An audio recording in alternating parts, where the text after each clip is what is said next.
Energiyangiz kam, ko'p kasal bo'lasizmi? Unda sizga sink mikroelementi yetishmayapti.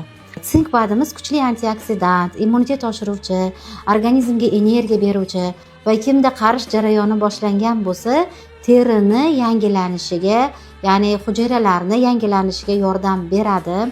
Teri regeneratsiyasini yaxshilab beradi. Metabolizmni yaxshilaydi, oshqozon osti bezi va jigar faoliyatini yaxshilaydi, detoks qiladi, oshqozon ichak yo'llari ish faoliyatini yaxshilab beradi, miya faoliyatiga yaxshi, xotirani kuchaytiradi, akne kasalliklari, teri kasalliklarida yordam beradi, erkaklardagi besplodiyaga yordam beradi, zreniyani yaxshilaydi. Kimda zreniyasi pasayib, qarish jarayoni boshlangan bo'lsa, sink bilan vitamin A ni birgalikda ichishni tavsiya qilamiz. Qondagi saharni me'yorlashtiradi, qalqonsimon bezida muammosi borlarga samarali yordam beradi. Eng sifatli batlarni Ersax kompaniyasidan topishingiz mumkin. Batlar haqida ko'proq ma'lumotga ega bo'lishni xohlasangiz, menga obuna bo'lishni unutmang.